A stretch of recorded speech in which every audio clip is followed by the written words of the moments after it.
On poursuit nos rencontres sous le thème de la littérature cette fois-ci. On est toujours dans la culture. On reçoit une auteure. Elle est originaire native de la baie. Elle demeure toujours dans la région. Donc, il s'agit de Marjolaine Bouchard qui participe demain à un lancement de livre collectif organisé par l'Association professionnelle des écrivains de la Sagamie dans le cadre de la rentrée littéraire. On vous explique tout ça à l'instant. Madame Bouchard, bienvenue à l'émission. Ça va bien? Oui, bonjour François. Écoutez, on va plonger tout de suite dans le vif du sujet. Demain, on parle de la rentrée littéraire à Saguenay. C'est quoi exactement cet événement-là, ce concept-là?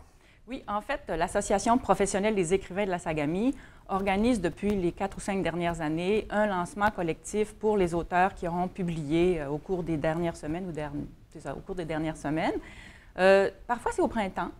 Là, comme on avait plus d'auteurs qui avaient publié pour la rentrée d'automne, alors Oui. on fait un lancement collectif.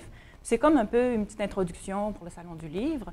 Et donc, un lancement collectif qui a comme avantage de regrouper différents lectorats parce que, bon, on en parlera tout à l'heure, on aura 3 genres différents, Oui. avec 3 auteurs qui sont quand même confirmés et assez prolifiques, qui vont présenter leurs œuvres, mais de façon plus conviviale et plus intime, disons, parce qu'on invite nos gens et les amants de la littérature et de la lecture Bien sûr. à cet événement. Et les amants de la littérature régionale aussi, Bien parce qu'il sûr. faut le préciser. C'est soutenu ça par la librairie Les Bouquinistes, qui sont partenaires de l'événement. Comment justement qui sont les autres partenaires qui rendent possible cette activité-là? En fait, oui, les bouquinistes seront présents sur place pour permettre la vente des bouquins. Oui. On a aussi comme partenaire, Maxi et compagnie, parce qu'on avait besoin de servir De boucher, un beau ouais. goûter. On a aussi les maisons d'édition, donc je vais les nommer, les éditeurs réunis, les éditions du Phénix et puis l'Évêque éditeur, qui sont les 3 éditeurs qui vont présenter les ouvrages de nos auteurs.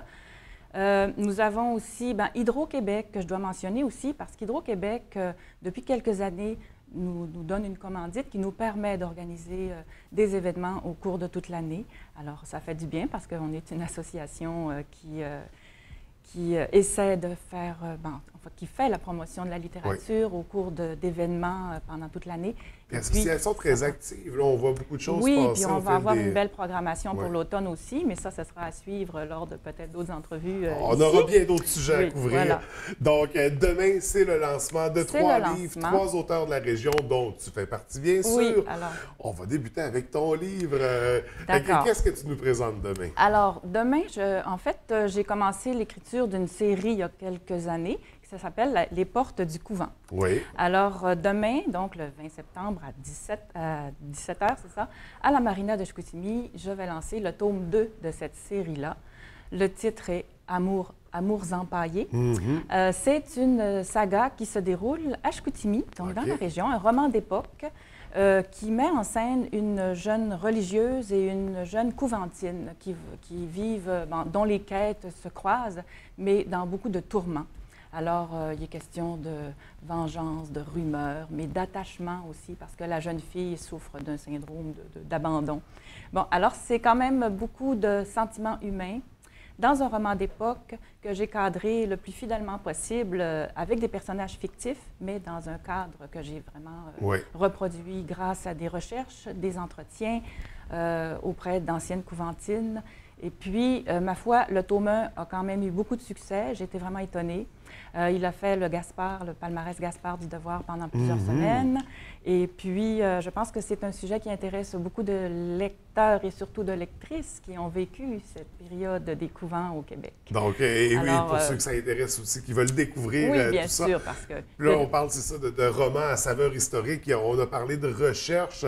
Ça doit être quand même assez complexe. Bâtir une histoire comme ça, qui suit l'histoire, qui suit l'histoire avec un grand H. Ah oui, j'ai quand même trempé dans d'abord plusieurs congrégations religieuses, j'ai visité des musées, mais j'ai eu beaucoup d'aide aussi, puis beaucoup de beaux témoignages qui m'ont permis de nourrir ce récit-là pour le rendre très sensible et émouvant. Oui, oui. Et toujours en respectant cette valeur historique.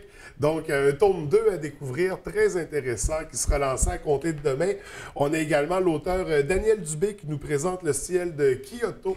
De quoi il s'agit comme roman? Bon, d'abord, malheureusement, j'ai pas son carnet parce qu'il sort demain, puis les librairies ne l'ont pas encore. Alors, Mais c'est un carnet d'écrivain qu'elle a écrit lors d'un voyage qu'elle a fait au Japon. Oui.